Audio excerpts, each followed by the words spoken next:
Hello everyone, welcome to academic atlas. I am Jaya Prakash. तो आज हम पढ़ने जा रहे हैं पाठ वीर कुंवर सिंह के प्रश्न उत्तर। इससे पहले वाली वीडियो में हमने इस पाठ को अच्छे से समझा था। अब हम इसके प्रश्न उत्तर करेंगे। तो चलिए शुरू करते हैं। पहला प्रश्न है, वीर कुंवर सिंह के व्यक्तित्व की कौन कौन सी विशेषताओं ने आपको प्रभावित किया है। मतलब उनमें ऐसी कौन कौन सी क्वालिटीज़ थी जिससे आप प्रभावित हुए थे। ठीक है, तो ये वाला उत्तर थोड़ा सा बड़ा है, इसको समझते हैं। वीर कुंवर सिंह के व्यक्तित्व की निम्नलिखित विशेषताएं हैं। शूरवीर। कुंवर सिंह शूरवीर व्यक्ति थे। उनकी शूरवीरता ही थी कि उनके वृद्ध होने पर भी आरा क्रांति का महत्वपूर्ण केंद्र था। मतलब वो इतने शूरवीर थे, वृद्ध होने के बाद भी उन्होंने आरा क्रांति को, आरा में जो क्रांति की थी वो एक महत्वपूर्ण केंद्र बना था। ठीक है। दूसरा है साहसी। वीर कुंवर सिंह एक साहसी व्यक्ति थे। इनका साहस ही था कि उन्होंने अंग्रेजों के दांत खट्टे कर दिए थे। मतलब दांत खट्टे करना एक मुहावरा है। तो वो इतने साहसी थे कि अपने साहस की वजह से ही उन्होंने अंग्रेजों के दांत खट्टे कर दिए, मतलब उनको हरा दिया। ठीक है। फिर है बुद्धिमान एवं चतुर। कुंवर सिंह एक बुद्धिमान एवं चतुर व्यक्ति थे। अपनी चतुरता व सूझबूझ के कारण ही एक बार कुंवर सिंह जी को गंगा पार करनी थी। अब वो चतुर थे, ऐसे ऐसे षड्यंत्र भी रच लिया करते थे। तो एक बार क्या था, उनको गंगा पार करनी थी, पर अंग्रेजी सरकार उनके पीछे लगी थी। उनसे बचने के लिए उन्होंने ये अफवाह उड़ा दी थी कि वे बलिया से हाथियों पर अपनी सेना के साथ नदी पार करेंगे, परंतु किया इसका उल्टा। उन्होंने शिवराजपुर से नदी पार कर ली और अंग्रेजों को मूर्ख बना दिया था। और क्या था, छापामार युद्ध में तो उनका कोई सानी नहीं था, मतलब उनको कोई टक्कर दे ही नहीं सकता था। इस तरह से वो छापामार युद्ध किया करते थे। तो चतुर थे, बुद्धिमान थे। दानवीर व दयालु। कुंवर सिंह स्वभाव से दानवीर व दयालु प्रवृत्ति के थे। उनकी स्वयं की माली हालत ठीक नहीं थी। मतलब उनकी जो आर्थिक स्थिति थी, फाइनेंशियली जो उनकी कंडीशन थी वो बहुत अच्छी नहीं थी, लेकिन फिर भी वे निर्धन व्यक्तियों की मदद किया करते थे। उन्होंने उनको मार्गों, कुओं व तालाबों का निर्माण करवाया था। ठीक है। उसके बाद है उदार एवं सहनशील। तो कुंवर सिंह जी की सेना में हर धर्म के व्यक्ति थे। उन्होंने अपनी सेना में हर धर्म के व्यक्तियों को लिया हुआ था। इब्राहिम खां और किफ़ायत हुसैन उनकी सेना में उच्च पदों पर नियुक्त थे। वे हर धर्म का सम्मान किया करते थे। उन्होंने पाठशाला और मकतब दोनों का निर्माण कराया था। मतलब ये नहीं कि वो हिंदू ही माना करते थे, उन्होंने हर धर्म को सम्मान दिया था। तो ये इनका पहले प्रश्न का उत्तर है। इसको आप अच्छे से रिवाइज करिएगा। मैं इसकी पीडीएफ का लिंक जो है आपके डिस्क्रिप्शन बॉक्स में भी लगा दूंगी। ठीक है। अगला प्रश्न है, कुंवर सिंह को बचपन में किन कामों में मजा आता था? क्या उन्हें उन कामों से स्वतंत्रता सेनानी बनने में कुछ मदद मिली? तो इसका उत्तर है, कुंवर सिंह को बचपन में घुड़सवारी, तलवारबाजी, कुश्ती लड़ने में मजा आता था। इन्हीं कार्यों के कारण उनके अंदर साहस और वीरता का विकास हुआ, जिससे वे आगे जाकर अंग्रेजों से लोहा ले सके। अगला प्रश्न है, सांप्रदायिक सद्भाव में कुंवर सिंह की गहरी आस्था थी। पाठ के आधार पर कथन की पुष्टि कीजिए। मतलब पाठ में जो ये वाक्य दिया गया है, इसको हमें एक्सप्लेन करना है, इसकी पुष्टि करनी है कि किस तरह से सही था। कुंवर सिंह की सांप्रदायिक सद्भाव में गहरी आस्था थी।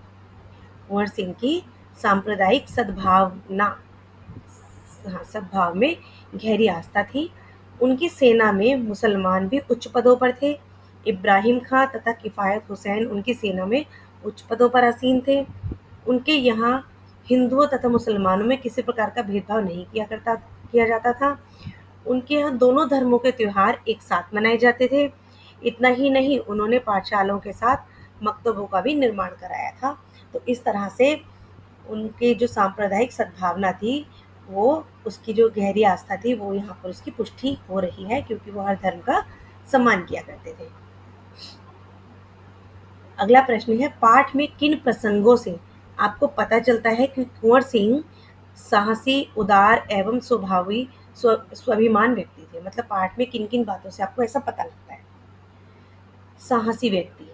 कुंवर सिंह का पूरा जीवन ही उनके साहसपूर्ण घटनाओं से भरा पड़ा है, परंतु उनका अपनी घायल भुजा को स्वयं काटकर गंगा में समर्पित कर देना साहस का सबसे अद्वितीय उदाहरण है। जिस समय उनके हाथ में गोली लग गई थी तब उन्होंने अपनी बाजू को काट के गंगा नदी को अर्पण कर दिया था। तो ये उनके साहस का सबसे बड़ा उदाहरण है। और उदारता क्या थी? उदार व्यक्ति।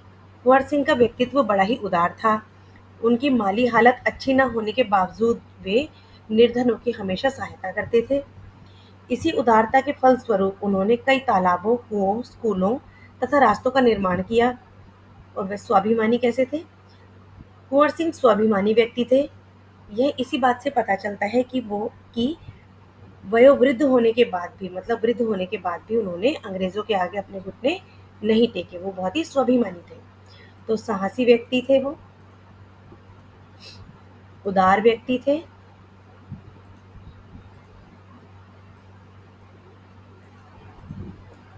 और स्वाभिमानी थे। किस तरह से थे, उन सबके उदाहरण हमने आपको समझा दिए हैं। अगला प्रश्न है, आमतौर पर मेले मनोरंजन, खरीद फरोख्त एवं मेल जोल के लिए होते हैं। वीर कुंवर सिंह ने मेले का उपयोग किस रूप में किया? अब देखिए, जनरली जब मेला कहीं लगा होता है तो वहाँ पर मनोरंजन होता है, कुछ ना कुछ खरीदारी होती है, लोग एक दूसरे से मिलते हैं। लेकिन कुंवर सिंह ने मेले का उपयोग किस काम के लिए किया था? वीर कुंवर सिंह भली भांति इस बात से अवगत थे कि अंग्रेजी सरकार उनके पीछे लगी हुई है। वे ऐसे स्थानों को चुनते थे जो उनकी गुप्त बैठकों के लिए उपयुक्त स्थान हो, जहां पर वो अंग्रेजों के खिलाफ गुप्त योजनाएं सक्रिय ढंग से बना सके। इसके लिए उन्होंने बिहार के प्रसिद्ध सोनपुर मेले को अपनी गुप्त बैठक के लिए चुना था। यहाँ पर सारे क्रांतिकारी एकत्र होकर अंग्रेजों के खिलाफ गुप्त योजनाओं को कार्यान्वित रूप दिया करते थे। तो कुंवर सिंह जो थे वो ऐसी जगह चुनते थे जहाँ पर वो अपनी गुप्त योजनाओं को बना सके और किसी को पता ना चल सके, ताकि उनकी जो योजनाएं हैं वो सफल हो जाए। ऐसे ही उन्होंने अपनी गुप्त योजनाएं बनाने के लिए बिहार के प्रसिद्ध जो सोनपुर मेले को चुना था। सन 1857 के आंदोलन में भाग लेने वाले किन्हीं 4 सेनानियों पर 2-2 वाक्य लिखिए। तो जो 1857 में जो हमारे सेनानी थे जिन्होंने भाग लिया था, उनमें से किसी 4 पर हम 2 वाक्य लिखेंगे। तो सबसे पहले हम लेते हैं तात्या टोपे, जिन्होंने हमारे भारत को आज़ाद कराने में अपना पूरा योगदान दिया। तात्या टोपे का मूल नाम रामचंद्र पांडुरंग था। ये झांसी की रानी की सेना में सेनापति थे। इन्हें 18 अप्रैल 1859 को फांसी पर लटका दिया गया था। फिर दूसरे हैं मंगल पांडे। अंग्रेजी सेना का सिपाही मंगल पांडे कट्टर धर्मावलंबी था। कारतूस में गाय और सुअर की खबर फैलने के बाद उन्होंने विद्रोह की शुरुआत की। अब जब अंग्रेजों ने क्या किया था, कारतूसों के ऊपर गाय और सुअर की चर्बी लगा दी थी। अब जब कारतूस को खोलना पड़ता था तो उस गाय और सुअर की चर्बी को मुंह से खींच के हटाना पड़ता था। तो क्योंकि मंगल पांडे कट्टर धर्मावलंबी थे, तो उनको वो पूरे सनातनी थे, तो वो इस चीज़ को बिल्कुल भी बर्दाश्त नहीं करते थे कि हम गाय की जिनकी हम पूजा किया करते उसको मुंह से खींचे। इसलिए उन्होंने इसके ऊपर विद्रोह किया। फिर है बहादुर शाह जफर। बहादुर शाह जफर 1775 से 1862 भारत में मुगल साम्राज्य के आखिरी शहंशाह थे और उर्दू भाषा के माने हुए शायर भी थे।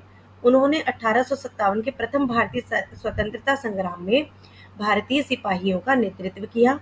युद्ध में हारने के बाद अंग्रेजों ने उन्हें बर्मा भेज दिया, जहां उनकी मृत्यु हो गई। तो इन्होंने भी हमारे देश को आज़ाद कराने में अपना पूरा योगदान दिया था। फिर है रानी लक्ष्मीबाई। इनको तो कोई नहीं भूल सकता। झांसी की रानी लक्ष्मीबाई स्वाधीनता संग्राम की प्रथम महिला थी। ये ऐसी पहली महिला थी बच्चों जिन्होंने हमारे देश को आज़ाद कराने में अपना बहुत बहुत योगदान दिया, जिन्होंने स्वतंत्रता संग्राम में अग्रणी भूमिका निभाई थी। वह स्वाभिमानिनी, कुशल योद्धा, कुशल प्रशासिका, विदुषी, भागवत गीता के सिद्धांतों को मानने वाली थी। अंग्रेजों से अंत तक लड़ती रही। लड़ते लड़ते 23 वर्ष की अल्पायु में वीरगति को प्राप्त हो गई। तो ये 4 जो हमारे हैं सेनानी, इनके बारे में हमने यहाँ बताया। तात्या टोपे, मंगल पांडे, बहादुर शाह जफर और रानी लक्ष्मीबाई। अब कुछ मैं आपको एमसीक्यू प्रश्न उत्तर समझाती हूँ जो आपको बहुत हेल्प करेंगे परीक्षा में। कुंवर सिंह का जन्म बिहार के शाहाबाद जिले के जगदीशपुर में किस सन में हुआ था? तो इसका सही उत्तर है 1882 में हुआ था। पंचरत्न कुंवर सिंह कुंवर किसकी माता का नाम था? पंचरत्न कुंवर किसकी माता का नाम था? कुंवर सिंह जी की माता का नाम था। भारतीयों को यहाँ कहाँ पर महत्वपूर्ण और ऊंची नौकरियों से वंचित कर दिया गया था? अपने ही देश में, हमारे अपने ही देश में हमारे ही भारतीयों को ऊंची ऊंची पदों पर से हटा दिया गया था अंग्रेजों के द्वारा। कुंवर सिंह के पिता की मृत्यु कब हुई? कुंवर सिंह के पिता की जो मृत्यु हुई थी वो 1827 में हो गई थी। अंग्रेजों के विरुद्ध बगावत करने पर मंगल पांडे को कब फांसी दे दी गई? 8 अप्रैल 1857 को मंगल पांडे को फांसी की सजा दे दी गई। 11 मई 1857 को भारतीय सैनिकों ने किस पर कब्जा कर लिया था? तो 11 मई 1857 को भारतीय सैनिकों ने अपनी दिल्ली पर पूरा पूरा कब्जा कर लिया था। वीर कुंवर सिंह का जन्म किस राज्य में हुआ था? वीर कुंवर सिंह का जन्म बिहार में हुआ था। अंग्रेजों के विरुद्ध बगावत करने पर मंगल पांडे को कहाँ फांसी दे दी गई? अंग्रेजों के विरुद्ध बगावत करने पर मंगल पांडे को सन 1857 में बैरकपुर में फांसी की सजा दे दी गई। कुंवर सिंह के पिता कैसे स्वभाव के थे? कुंवर सिंह के जो पिता थे वो स्वाभिमानी भी थे और उदार स्वभाव के भी थे। तो इसका उत्तर दोनों ही है, का और खा। कुंवर सिंह का जन्म बिहार राज्य के किस जनपद में हुआ था? कुंवर सिंह का जन्म बिहार राज्य के शाहाबाद जनपद में हुआ था। अंग्रेजी सेना और स्वतंत्रता सेनानियों के मध्य कहाँ भीषण युद्ध हुआ था? अंग्रेजी सेना और स्वतंत्रता सेनानियों के मध्य बहुत सारी जगह पर युद्ध हुआ था, जिनमें लखनऊ भी था, कानपुर भी था, बुंदेलखंड और आरा भी था। तो इसके सभी उत्तर सही है। मंगल पांडे ने अंग्रेजों के विरुद्ध कहाँ बगावत किया था? मंगल पांडे ने अंग्रेजों के विरुद्ध बैरकपुर में बगावत की थी। कुंवर सिंह के पिता साहबजादा सिंह जगदीशपुर रियासत के क्या थे? वो वहाँ के जमींदार थे, जगदीशपुर के। किसके कारण कुंवर सिंह को अपना बायां हाथ काटना पड़ा? क्यों काटना पड़ा? क्योंकि उनके बाएं हाथ पर गोली लग गई थी, तो गोली लगने के कारण उन्हें अपना बायां हाथ काटना पड़ा। बिहार के प्रसिद्ध सोनपुर मेला किस अवसर पर लगता है? कार्तिक पूर्णिमा के अवसर पर लगता है। कुंवर सिंह ने आरा पर विजय कब प्राप्त की? कुंवर सिंह ने आरा पर विजय 27 जुलाई 1857 को प्राप्त की। 13 अगस्त 1857 को जगदीशपुर में कुंवर सिंह की सेना अंग्रेजों से डैश गई। क्या आएगा यहाँ पे? क्या हुआ उस समय? हार गई। जगदीशपुर में कुंवर सिंह की जो सेना थी वो अंग्रेजों से हार गई थी पहली बार। गंगा नदी को पार करते समय किसने कुंवर सिंह पर हमला किया था? जब गंगा नदी को पार कर रहे थे तो आखिरी नाव में कुंवर सिंह जी बचे थे और उन पर मौके का फायदा उठाते हुए अंग्रेजी सेनापति डगसल ने उन पर हमला कर दिया, उन पर गोली मारी और उनके हाथ पर गोली लग गई थी। कुंवर सिंह बिहार के कौन सी जगह को अपनी गुप्त बैठकों की योजना के लिए चुना करते थे? कुंवर सिंह बिहार के प्रसिद्ध सोनपुर मेले को उन्होंने अपनी गुप्त बैठक की योजना के लिए चुना था। जगदीशपुर के जंगलों में कौन सिद्ध संत रहा करते थे? बसूरिया बाबा। जगदीशपुर के जंगलों में बसूरिया बाबा जो महान सिद्ध संत थे वो रहा करते थे। ये इसके और बाकी के ऑप्शंस भी हैं। इब्राहिम खां और किफायत हुसैन किसकी सेना में उच्च पदों पर आसीन थे? इब्राहिम खां और किफायत हुसैन जो थे वो कुंवर सिंह की सेना के मुख्य सेना में उच्च पद पर आसीन थे। कुंवर सिंह के पिता का नाम क्या था? कुंवर सिंह के पिता का नाम था साहबजादा कुंवर सिंह। कुंवर सिंह की अंग्रेजी सेना में घमासान युद्ध करके आजमगढ़ पर कब कब्जा कर लिया था? तो ये किया था 22 मार्च 1858 को। कुंवर सिंह की मृत्यु कब हुई? 26 अप्रैल 1858 को कुंवर सिंह की मृत्यु हो गई थी। सोनपुर का मेला किसके लिए विख्यात था? सोनपुर का मेला जो था हाथियों के क्रय विक्रय के लिए, यानी कि हाथियों को खरीदना और बेचना, उसके लिए विख्यात था। इस पाठ में किस स्थान पर 1857 में भीषण विद्रोह नहीं हुआ था? रुहेलखंड में बहुत ज्यादा विद्रोह नहीं हुआ था। इनमें कौन सा वीर प्रथम स्वतंत्रता आंदोलन में शामिल नहीं हुआ? सरदार भगत सिंह जी जो थे वो प्रथम स्वतंत्रता आंदोलन में शामिल नहीं हो पाए थे। वीर कुंवर सिंह का जन्म किस राज्य में हुआ था? उत्तर प्रदेश में हुआ था। इस पाठ के लेखक कौन है? इस पाठ के लेखक है विभागीय। मंगल पांडे ने अंग्रेजों के विरुद्ध कहाँ बगावत की? मंगल पांडे ने अंग्रेजों के विरुद्ध बैरकपुर में बगावत की थी। 11 मई 1857 को भारतीय सैनिकों ने किस पर कब्जा कर लिया था? दिल्ली पर। अंग्रेजी सेना और भारत स्वतंत्रता सेनानियों के मध्य कहाँ भीषण युद्ध हुआ? उपयुक्त सभी जगह, बैरकपुर में भी, कानपुर में भी और आरा में भी। तो ये सभी एमसीक्यू प्रश्न जो हैं आपको परीक्षा में बहुत हेल्प करेंगे। इस पूरी वीडियो का जो इस पूरी प्रश्न उत्तर का जो ये डॉक्स है, इसका लिंक मैं डिस्क्रिप्शन बॉक्स में लगा दूंगी, आपको वहाँ से बहुत हेल्प मिलेगी। अगर आपको ये वीडियो पसंद आई हो तो उसको लाइक कीजिएगा, अपने फ्रेंड्स के साथ शेयर कीजिएगा और कमेंट बॉक्स में बताइएगा कि आपको नेक्स्ट किस पार्ट की वीडियो चाहिए। तब तक के लिए बाय बाय।